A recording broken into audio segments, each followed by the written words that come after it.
Sexual abuse of children is one of the most heinous, impactful crimes and traumatizing events in a child's life, with far-reaching consequences that affect not only the victim, but society as a whole.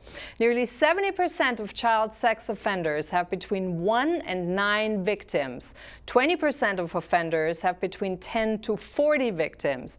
And an average serial child molester may have as many as 400 victims in his or her lifetime. It's an epidemic, one we must tackle. Good evening, welcome on Smart Sustainability, the show with a wholesome approach to nature, life, our personal and inner power, and of course, our future. I'm Nicolette DeVidar. Now, Jeffrey Epstein, to this very day, makes most normal people with a healthy relationship to themselves and others want to vomit. Just thinking about what happened on that island turns your stomach. Yet, it's only one person. The trend for sex abuse of children has reached epidemic proportions, and it happens right under our nose. It's actually a lot more common than people think it is. 1 in 3 girls and 1 in 7 boys are sexually abused by age 18, according to Race Against Abuse of Children Anywhere, a nonprofit organization in Baltimore. For children, this is particularly impactful because 90% of offenders is someone the child knows, and the child has rather ambivalent feelings towards the offender. Often they don't understand that they've been abused. And trust me when I say this, this is particularly painful when you come to realize that you have been abused as a child. Because in many cases, the abuser may be a primary caregiver or even a family member. Children who have been abused carry shame and guilt feelings with them that they have no idea where they may come from later on, originally, but that affect your relationships, your career, your work, your life. There are a lot of misconceptions when it comes to pedophilia. For starters, pedophiles may be admired members of society or family, even people someone may look up to. They may be caregivers or mentors. They're ordinary people that 90% of abused children have trusting relationships with. An estimated 80 to 90% of offenders are male, but 10 to 20% are female. And the best way in tackling this is talking about it, without making everyone a suspect, but an actual laying out of facts, understanding a bit better what it all is and where it comes from, what to look out for, if possible, and what else we can do about it. Now, joining me today is Dr. Craig Barlow. He's a renowned expert, forensic specialist, and trainer in the field of sex trafficking, sexual exploitation of children, and modern-day slavery. He joins us from the UK tonight. Thanks so much, Craig, for being with us. Thank you very much for inviting me. All right, let's dive right in. How is pedophilia actually developed? What is it? Oh, well, I think we've only got an hour, right? Yeah. So it's a really complex phenomenon, and it's one of those words with which we tend to have our own associations, our images, our assumptions that we make about it. And I think you summed it up quite well, Nicolette, when you said that there's no typical child sex offender, there's no typical abuser of children. It's a very heterogeneous pool of people, because what drives the behavior will vary so much depending upon what it is that the perpetrator is wanting to achieve for themselves and the nature of their relationship with the child that they're abusing as well. So if we take the term pedophilia, which comes from the Greek for love of children, and you may balk at the use the word love there, but what we're referring to here is carnal love, lust, urges, attraction towards children. But when we talk about that in the clinical sense, pedophilia really refers to children who are pre-pubescent, so children generally under the age of 13. We can refer to perpetrators who target slightly older children, so perhaps teenagers who are under the age of consent, but just over that puberty thresholds. And a term that's often used to describe that group of offender is hebephile or ephebophile. The two terms get used interchangeably. We could go down the other end of the extreme and talk about perpetrators who target extremely young children, infants, and we might refer to that offender as an infantophile in those contexts. So we're looking at a range and a spectrum of behaviour, different types of abuse, different victim groups, and different age ranges as well. What we've come to do is colloquially to use the term paedophilia as a catch-all for all those different types of offending, all those different victim groups. But once you break it down, you can see how complex and how wide that spectrum of offending can be. Yeah. So why is actually someone attracted to children? I have a hard time understanding this, and I'm pretty sure our viewers have the very same question, or many of them. So how can someone be sexually attracted to a child? You know, even some of the people who have that attraction to children have the same question. Why do I feel this way? What causes me to see children in this way? They may know that what they're doing is wrong, is problematic. And for clinicians who are doing therapeutic work with offenders, that's something that will often be as unknown and confusing for the offender as it is for the rest of us. And I think because the answer to that question, like the answer, I'm afraid, to your first question, is not a very simple or straightforward answer. It's something that our understanding of sexual violence in general and sexual violence and abuse of children has been evolving over time, and it's constantly evolving, it's constantly adapting and changing. But there is, having already said that the range of people who engage in that behaviour is very mixed and very broad, the factors that lead to that offending, that cause that abuse to start to evolve, are also quite varied as well. So it'll be a combination of, for some people, early life experiences. It may be a reaction to their own experience of abuse, not necessarily sexual abuse, but it might be their own early life experiences of physical abuse, emotional abuse, and neglect, which has impacted upon how they understand relationships and their own relationships has developed over time. It may be that in the course of their own psychosexual developments, that somehow there has been, at some point in that developmental pathway, a linkage created for them internally between sexual arousal and children as an arousal object, or some aspect of children and childhood. The offender may sexually, in terms of emotions, not have grown up to adult level, but is kind of still stuck on the childhood level. Yes, yeah, that's quite a good way of putting it. It's what David Finkelhor referred to as emotional congruence with a child. So I may be an adult, but I relate better to children. I see the world from a child's perspective. I understand childish concerns. I may see something in the child that reminds me of myself. I may be wanting to reconnect with perhaps that time in my life. Can it be passed on genetically, or is this something that only pertains to this life, basically, when you're born? I think some of it can be also prenatal, right? I'm not conscious of any genetic link to paedophilic or sexually violent or abusive behaviour. I think it's much better understood and explained in terms of the life course of the perpetrator. So a combination of their own personal experiences, perhaps some aspects of their own biology, their own psychological development, their own neurological development, their own mental health state, but equally the environments that they've grown up in, what their social networks consist of who they relate to and how they relate to.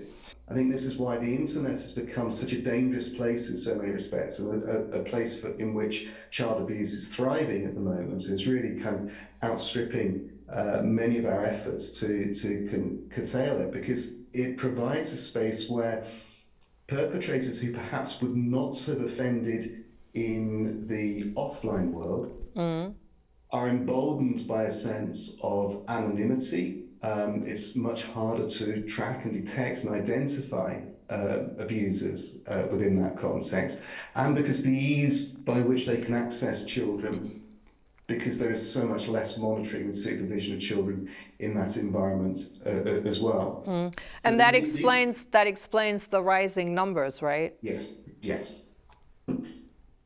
Now, I have a question. So if you look at these, so Kit, is it fair to say there is a direct correlation of the internet as well and to sexual exploitation of children?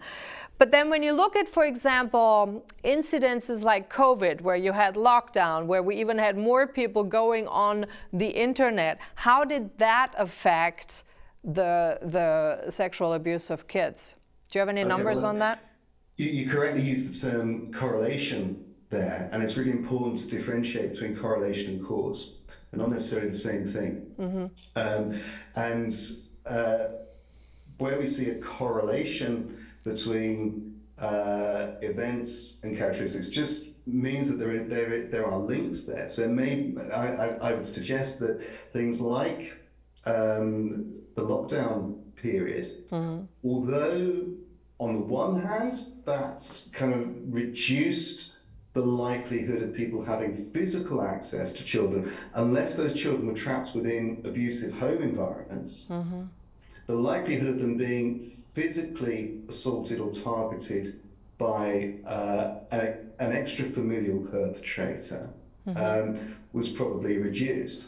But children and adults alike were becoming increasingly reliant upon the internet and social media forums for just human contact, and so you get a new environment that's kind of opening up, and perhaps people are using and exploring, whether that be out of curiosity, whether that be out of mendacious intent, whatever the drivers for that or the excuses for it. That was an event that created new possibilities, and that's where you get the correlation, I think, between that type of predating and opportunities for offenders. Let's talk for a moment about the psychology of a perpetrator.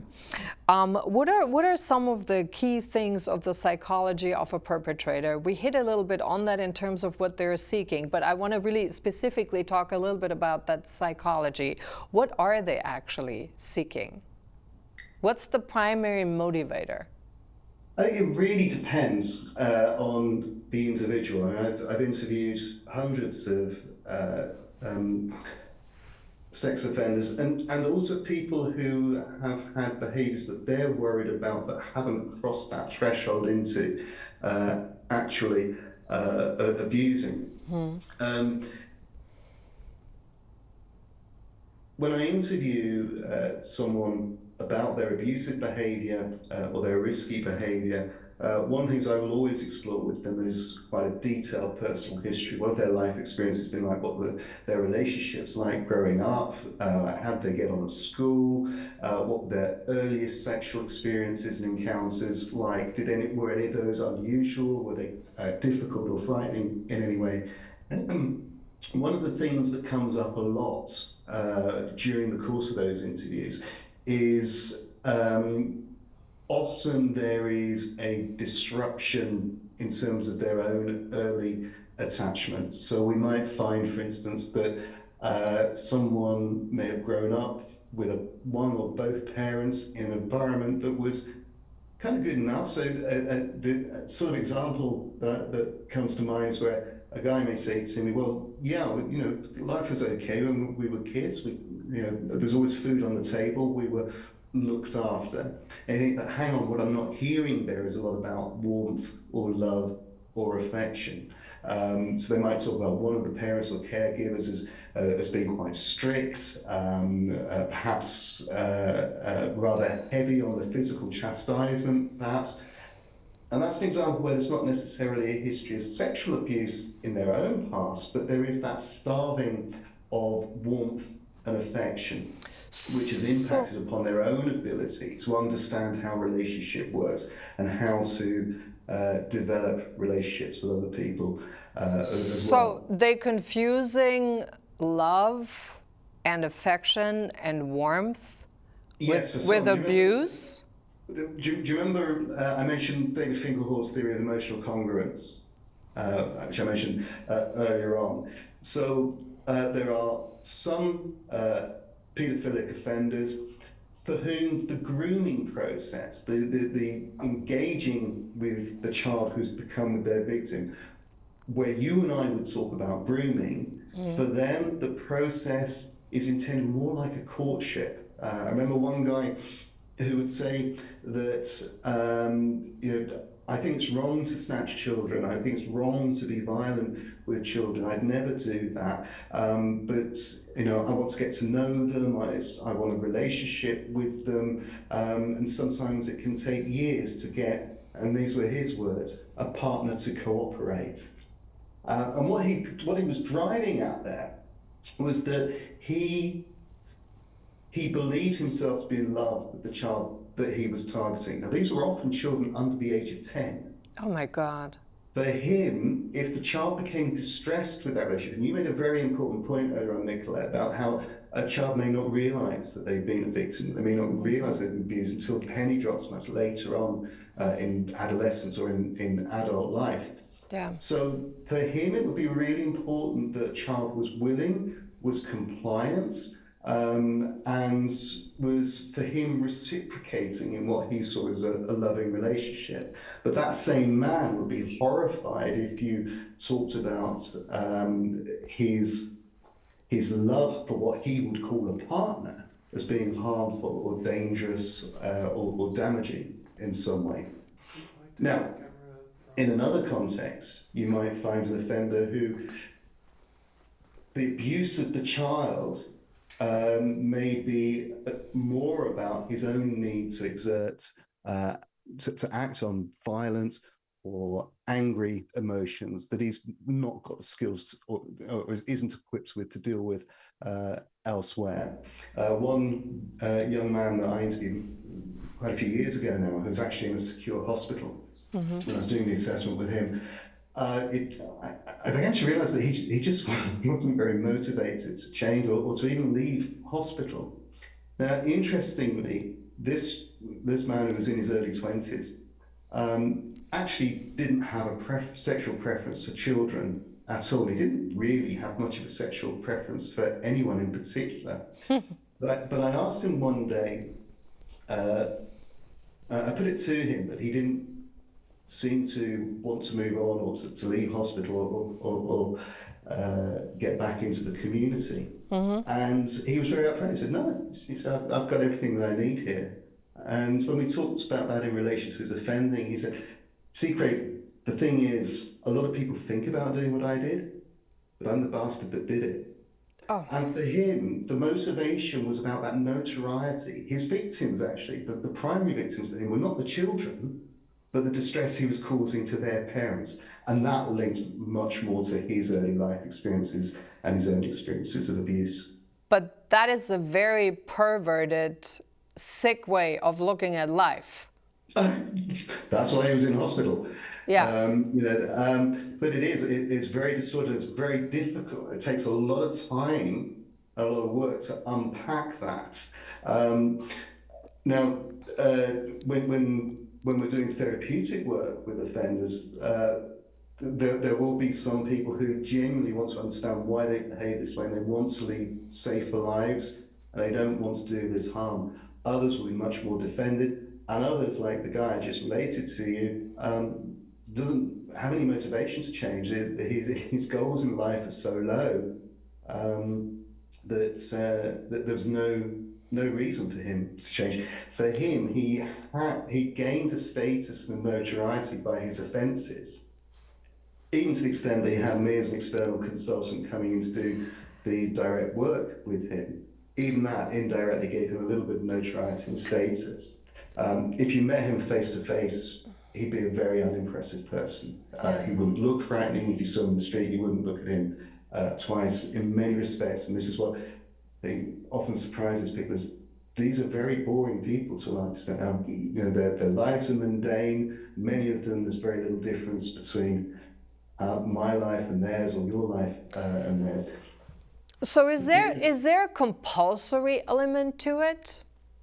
So you hear that probably a lot. Do they say they cannot do other than violate or abuse a child? There's something of a debate around feels generally around the notion of compulsion. If we describe a behavior as compulsive, is there an inherent excuse within that? So I would suggest taking a step back from that and saying, well, let's just change the context of the abuse. Let's change the nature of the victim of the abuse and how and why the abuse has occurred. So let's go back a few years to the context of domestic violence and intimate partner abuse. And the same sorts of justifications, distortions, and minimizations occur in that kind of abusive relationship. What I did was wrong, but I only did it because I love her so much. Or I have anger issues. Or I was very drunk, I was intoxicated at the time, and that's why it happened. Yeah, but I don't think that domestic, so people in domestic violence, even if they say they know they did something wrong, I think for most of them they just say that. They don't really mean that. And that's my point. They may have persuaded themselves that that's why they did it. For all of us, if we do something that's really bad, we will, in order to be able to psychologically cope with that, adjust to that, and get on with our lives, we are likely to have to find a way of packing it away, minimizing it for ourselves, comparing ourselves to worse offenders. So the guy I was talking about just now, for instance, who talked about loving his victims, he would use that to compare himself with the highly predatory, violent perpetrator who would snatch a child off the street, the stranger danger that we grew up being terrified of. So for him, he's comparing himself with a worse offender. That happens across the board. The pedophiles, the hebephile, who's victimizing 16-year-old girls, people like Jeffrey Epstein might say, well, yeah, I did that, but I'd never do a really young kid. That'd be really bad. So I'm comparing myself with that. If I'm a speeding driver, I'll compare myself to a drunk driver. If I'm a drunk driver, I will compare myself to a drug driver. Every offender, every perpetrator of the crime has someone else that they can put further down the pecking order. Let's talk a little bit. If I describe my behavior as compulsive, okay, it might be something I have a huge amount of difficulty controlling, that I'm really, really struggling with. But that doesn't mean that I'm off the hook. I still got to be accountable for that. So one of the challenges of doing direct work with perpetrators is working out where that compulsion comes from, developing ways of intervening, of stopping before the behavior gets quick. What are the antecedents? What are the warning signs? How do we create an environment with you in which you are less likely? So is there really, from your experience, Craig, when you work with offenders, for example, what's the success rate really of getting to a point where you say, okay, someone has this compulsion under control before they act on it? Seriously, what's the actual success rate, if there is such a thing? I'm not sure it's easy to say whether there is such a thing and how do you measure success. There are a lot of similarities, I think, in working with addictions here as well, where many people who are recovering from addictions will be conscious of their vulnerability to falling off the wagon at some point. And when we're risk assessing someone for the likelihood of them reoffending, it's not just a percentage likelihood of them reoffending. I really hate these assessments say this is someone high, medium, low risk of something. Of what? What are the conditions? What are the circumstances under which that person is most likely to reoffend? So our work in that assessment has to be around understanding how they got to that point of the offending, of abusing a child in the first place. What were the nature and circumstances? What was going on for them emotionally and psychologically as well as sexually? What were they seeking? What were they trying to achieve within that? How did that come about? And if we understand that individual's pathway to that offending, then if they are motivated to change that pathway, then we can find ways to reduce the likelihood of it occurring. But I would never say never. It's just. But that seems a really far shot, and a long. Well, that's the world we're in, I'm afraid. But it's just the same with when we're dealing with hard to manage addictions, with other violent behaviour as well. One of the difficulties, though, is that you alluded to it at the top of this program. It's such an emotive subject. It's such a difficult thing for all of us to talk about because it affects all of us. It makes us evaluate all of our relationships on a really intimate and personal level. It requires us to think about, well, what is okay, what isn't okay, where is right, where is wrong, and how do we hold on to that? How do we anchor ourselves? So it's a really emotive and frightening thing to be dealing with and confronting. What we want is people to say, we can do this and it will never happen again. The reality is we have to weigh up the likelihood and the impact of it happening again and work to prevent it. And that's an ongoing battle. Yeah. Let's talk about the perpetrator. Is there, when you look at certain age groups, certain demographics, certain races, if you break it down, are there any statistics, and is one leading another? And if that's so, what's the potential cause, or is this all over the place? I think it's pretty much all over the place. We have to be quite careful when we're kind of trying to develop typologies of offenders.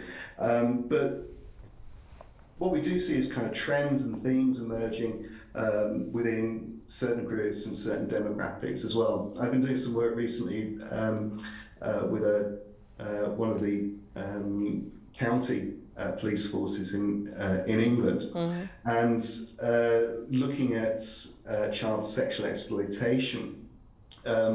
Interestingly, the on-street grooming, some of your viewers will probably be aware of some of the big grooming gang scandals that we had a few years ago in some of the different cities and regions within the UK back in 2013 and around that period. But what we found looking at it in more detail is actually that kind of on-street grooming, approaching young girls within tight groups of offenders is not very common anymore. It still happens, but it's not as common as it was. It's perhaps more likely to happen within gang contexts now. But we're seeing the majority within this county, in kind of the Midlands area of England. That kind of exploitation abuse has moved primarily online. Nearly all of the convictions that they're making for child sexual abuse and exploitation is online. And what's then noticeable, once you start breaking that down, it's what we found was the younger age groups, sort of 18 to 25, 30 age group, were the age group that would have perhaps approached a child. We're usually looking at male perpetrators and female victims. That's just what we had in our data set. But we would see in that approach a very, very quick leap to some sexual demand, whether it's a photograph or encouraging them to do something online and getting very hostile and aggressive and threatening in that very, very quickly. With the middle-aged demographic, the sort of 40 to 50, maybe even 55, we started to see that there was a great diversity of tools and equipment being used, such as digital cameras, covert video making, different types of devices that are being used to take images, record images, distribute images, store images, and so on. The diversity of technology that was being used was much bigger, perhaps surprisingly, in that kind of middle-aged age group. And the pattern of offending was far more consistent with what you and I might think of as being traditional grooming techniques, if I can put it that way. So we do see these fluctuations and these trends that occur within different groups. Yeah. If we start talking about ethnicity, certainly when you overwhelmingly, the number of online offenders tend to be white and male. There is a particular problem at the moment in some of the Asian countries, such as the Philippines, for instance, where children are being encouraged, often by family members, to engage in sexual activities online in real time, being paid for by subscribers to that channel. And most of those subscribers are white Western males who are subscribing to that. So that's becoming an income generator for families who are in desperate poverty in those regions. And it's Western wealth that is fueling that market there. So we have a demographic in that sense. But to say there is any specific race or creed that are more likely to sexually abuse, not the case, would be it would be very unreliable. I think you mean with Rochdale and Rotherham in the UK, there was much was made that the so-called grooming gangs in that were largely Asian, but statistically and on the data, there was nothing to say that we have more Indian Asian perpetrators than we do of any other group. But within those particular towns, that's much more reflective of the demographic that are there. That was in those areas. Now, I have a question for you also then. So where does the gender confusion fit into all of this picture? Because here's where I'm coming from with this. It seems that when some people, as it said, that a lot of the offenders are stuck sort of emotionally in their early childhood years sexually. So if we have cases now where we basically give drugs to kids that are being operated on or changing their sex, for example, which also means that there's sexual confusion and they cannot really fully develop in their sexuality. How would that impact, or what's the likelihood or even the possibility of that impacting a potential leaning towards sexual child abuse and being sexually confused about that later on? I don't think there's any evidence to suggest that at all, to be honest. I mean, it might be too early to say, but there's certainly no evidence to suggest that. And I would give as an alternative scenario, we may find in an abuser's history their own history of sexual abuse. But and so often a lot of young survivors of sexual abuse become really anxious. Does this mean I'm going to be an abuser? Does this mean I'm going to turn into a paedophile myself? And it really doesn't. I think it's only something like 1 in 14 victims of sexual abuse go on to commit any form of abuse in their own right, what you're more likely to find is actually having survived that kind of trauma is that they struggle much more being overprotective parents or overprotective of other children as well, or have difficulties within intimate relationships themselves, being able to enjoy intimacy with a partner and forming those kind of relationships as well. Yeah. So I think I would not say that there is under the kind of gender reassignment and gender identity debates that are around at the moment. I don't see those in and of themselves being a hotbed for producing sexually deviant predators in the future by any stretch of the imagination.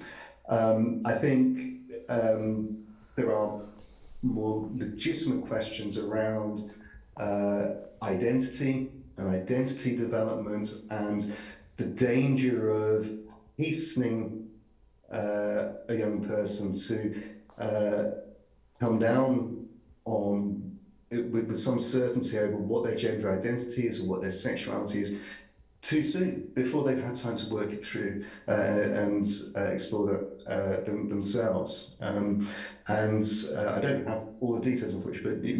And it's very early. We don't really know the effects of any of those really drugs yet, nor anything else. Here in the UK, we've just had an excellent review of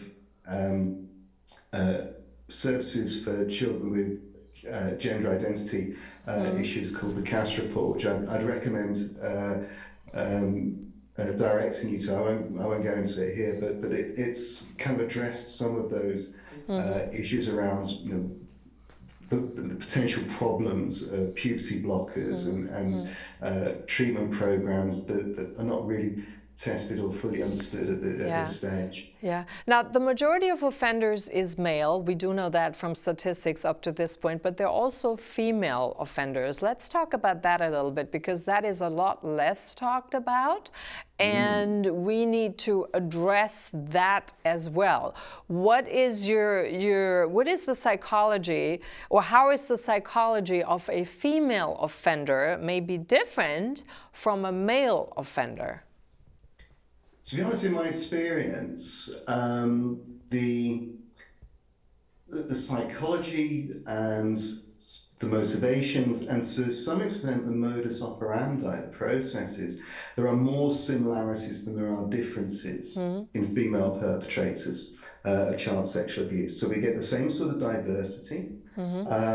We get different degrees of violent coercion. Where we start seeing perhaps some differences is often in terms of how the abuser will minimize or distort or justify their behavior to themselves and therefore to other people, and also to their victims. So that's a really important thing to bear in mind. So although... But the needs must be different, no? Pardon? The needs, what they seek, must be different, no? No, I don't think they are particularly. I think when a female perpetrator of sexual abuse, often the needs are quite similar. It might be about partly about the sexual arousal, but also the twinning of that sexual arousal with an attraction or urge towards younger children.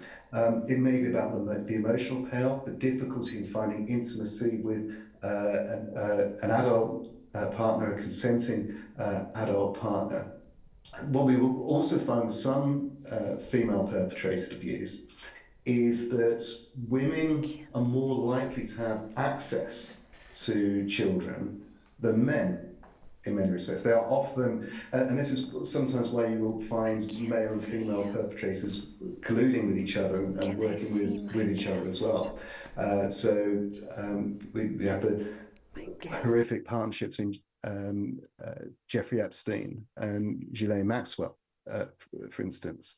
So you've got a partnership that's working there because the female in that partnership is less threatening or seen as less of a threat to the target child within that as well. So that it's easier for them to have the lead in to make the contact.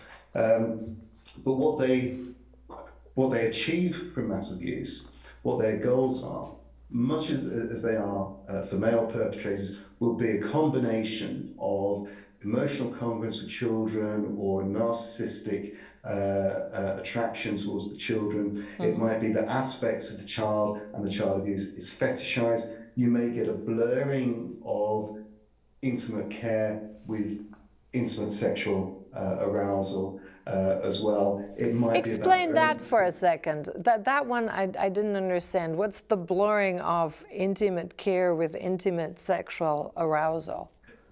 It kind of comes back to the justification and minimization of it. So where we might have a female perpetrator who uses the opportunity of bathing or toileting a child, dressing them, etc., as the opportunity for intimate touching and sexual touching with the child as well.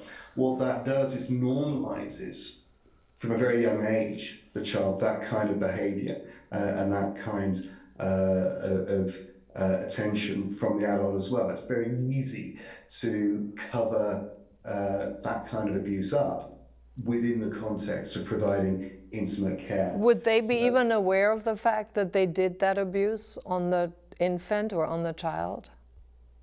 So, I mean, I wouldn't want to say a blanket yes or no, but often, whether male or female perpetrators, when we're starting to unpack this during the assessment process or during the treatment process, getting behind the behavior, how did you come to be in this position? How did it move from point A to point B, C, and D? And that often requires some pretty straight talking as well, and being able to challenge those distortions when they're being presented by the offender, and being very alert to any danger of colluding with them in those minimizations and distortions as well. Let's talk a bit about forensics, Craig. So I know you made this beautiful slide in terms of when we look at an analysis, you talk about a suitable target, a motivator offended, and a conducive environment. Let's talk about these three pieces. What is a suitable, and I put those in quotation marks, target? How would you define that? So the suitable target is a target that is suitable from the perpetrator's point of view. And this work has really come out of my work this concept rather, has sort of come out of my work and research in the field of trafficking and exploitation. And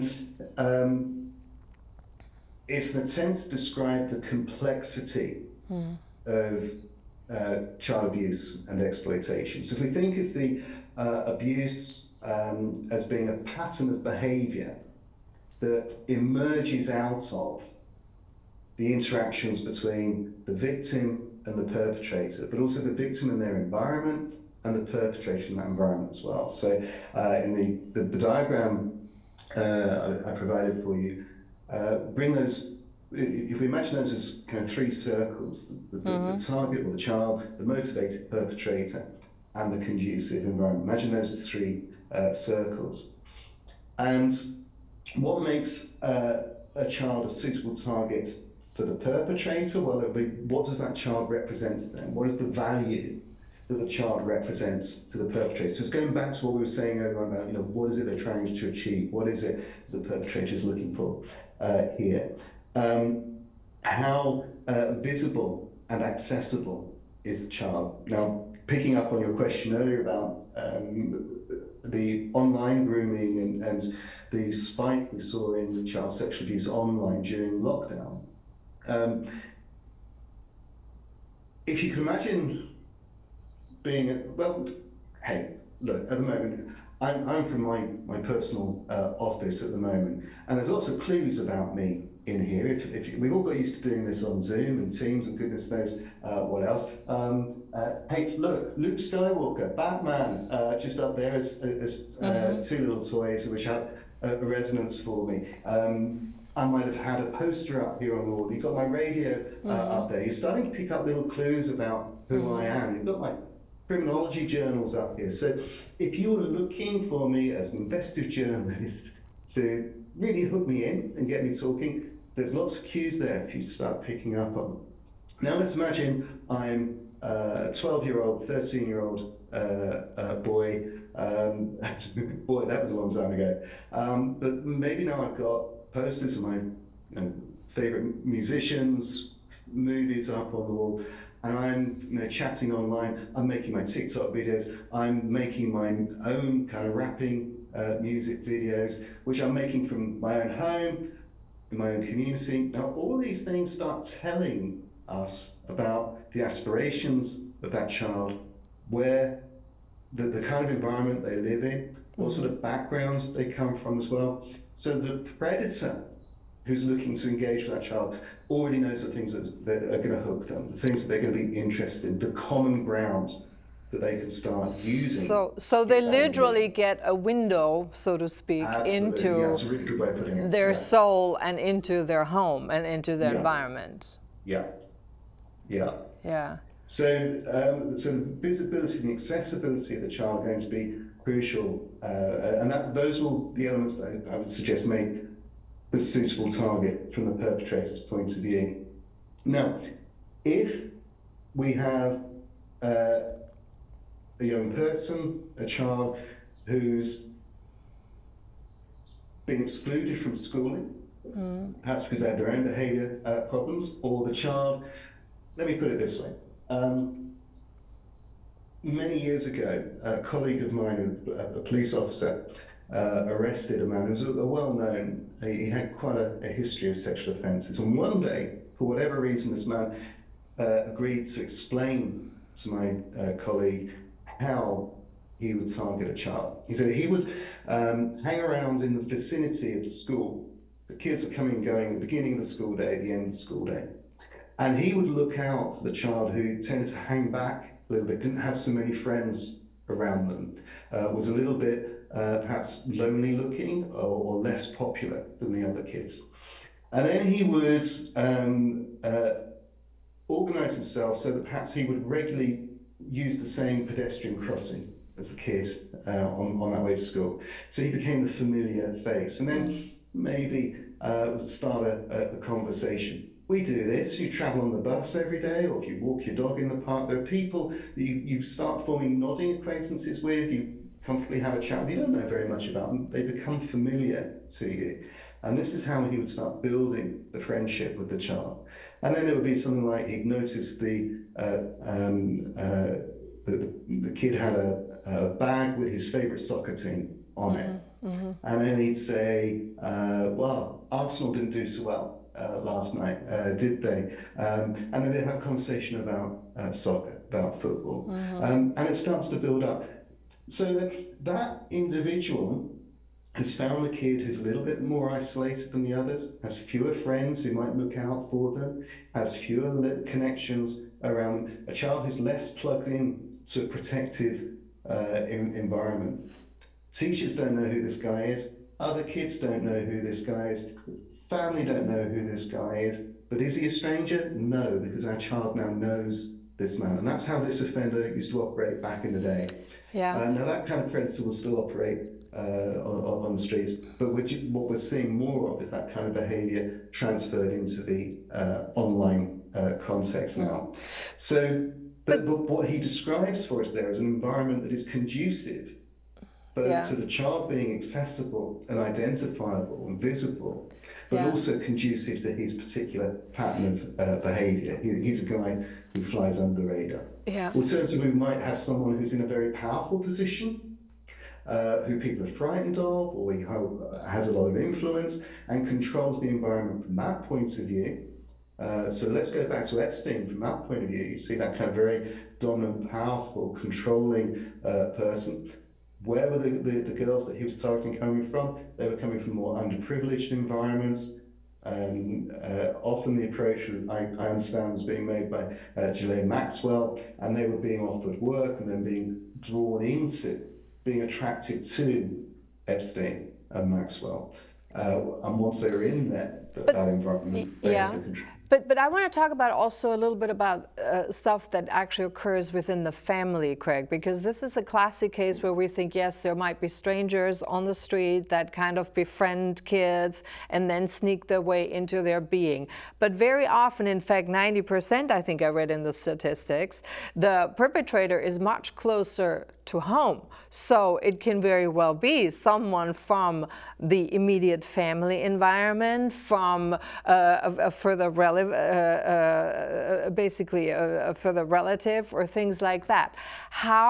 What's the dynamic in that case or in that scenario? Because that's a lot less talked about, because there's even a heightened level of taboo. It's kind of the same dynamic, but on a more micro scale. So the conducive environment here now becomes the home environment, where the motivated perpetrator is already in that environment, already has direct, so the child's already accessible. It's already visible, and it's quite a closed environment. The perpetrator of the abuse has much more control over who comes and goes from that environment. So it's much easier for them to conceal the abuse with that environment. It might even be that abuse has become part of that family culture as well. That's become a norm of everyday living. So whether it's on the widest kind of human trafficking scale or whether it's on that kind of domestic intrafamilial level, what abusers will have in common is they will hook in, they will ensnare their victim, they will isolate the victim from anyone who might protect them and their supportive networks, and then they will build the victim's dependence upon them up to the point where they have total dominance and total control. So total control over their environment, so the environment will become more and more conducive to more and more abuse occurring within that. So it becomes, we sometimes hear people say, well, why didn't they just leave? Why didn't they tell someone? Well, once the perpetrator has got such a position of dominance in your life, where perhaps you've been made to believe that this is normal, or that it is your responsibility, or that no one will believe you, because you're so ashamed that you don't ever want to talk about it, particularly in family environments. There's this extra layer that people just do not want to talk about it at all. And there's this taboo thing that sometimes is you see it for generations going on. A lot of police officers and social workers will have stories that they can tell you where the report has been made where perhaps you've got a young person who's now grown up, but they've seen that family member now turning their attention to another younger family member. So maybe it's a younger sibling or a cousin or something like that. And it's only because they've now managed to get out that they're able to tell in order to protect that younger person. And that's the first point at which the disclosure of their own abuse comes. Well, sometimes it doesn't come until the abuser's dead or is so elderly and frail that they can't do any direct harm anymore. So it can take years for people to reach a point whereby they understand what's happened to them, but or feel safe enough to be able to make the disclosure. So, the ramifications on the long term for survivors of child sexual abuse are huge in so many ways. Yeah. So we have 3 minutes left. I want to talk very, very briefly on a little bit impact on society. I mean, we know the impact on the victim is humongous. There's a lot of evidence out there and research out there, and if you go to the statistics that actually 1 in 3 girls are abused by age 18, that means if you're in a group of 5 people in the room, you're damn well that there's someone in there who probably went through that. So let's talk a little bit about the impact on society, Craig, where we are today, and then what's the best way to tackle it to actually pull the plug on that. Crikey. A 3-minute answer to that. I wish I had the answer. I think we have unique. We've reached a new stage at the moment because I think we have so many dominant misogynistic messages and attitudes and behaviours that are being expressed even more overtly than I think I can ever remember. And that's been communicated to young people, boys and girls. So boys and girls are kind of being fed these images, these tropes, and these attitudes as well. Now, this is really worrying because this is filtered. I mean, the filth that people like Andrew Tate come out with has such a distorting effect on boys and young men, and their understanding, their knowledge about what is a loving and intimate relationship, and what's okay and what's not okay, and how we relate to women and girls as well. And we're really struggling to get on top of that and to counter those kind of messages that are coming through. But it comes through in so many other subtle ways as well, through our media, through the easy access to pornography, the failure to monitor and intercept the accessibility of pornography that is being sent and bombarded upon children and young people as well. And that requires us to have the kind of conversations that you and I are having this evening. They're difficult conversations, and we need to have those difficult conversations. We need to be doing it in a respectful and articulate way. We need to be calling it out for what it is. One of the exercises I do on my training courses with professionals when we're talking about child abuse and exploitation is to get them to use the language of abuse. So rather than talk about someone being touched inappropriately, what is that?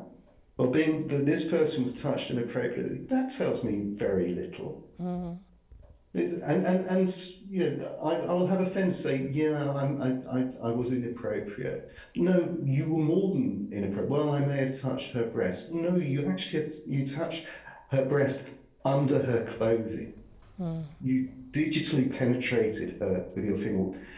As adults and as professionals, we need to get okay with talking about it in those terms. So we've got to be having those honest conversations with each other. We've got to be pushing back against and really thinking about how these misogynistic, highly sexualized messages are constantly bombarding children and blurring those boundaries and those lines. It's no quick fix. It's been with us forever. It will probably be with us forever. Yeah. What we're always trying to do is get ahead of the curve. We've got to be thinking about it in terms of the conducivity of the environment, how children are drawn towards perpetrators, but also why are perpetrators drawn towards children. We've got to understand that behavior. Yeah. Thanks so much, Greg. Wonderful to have you on.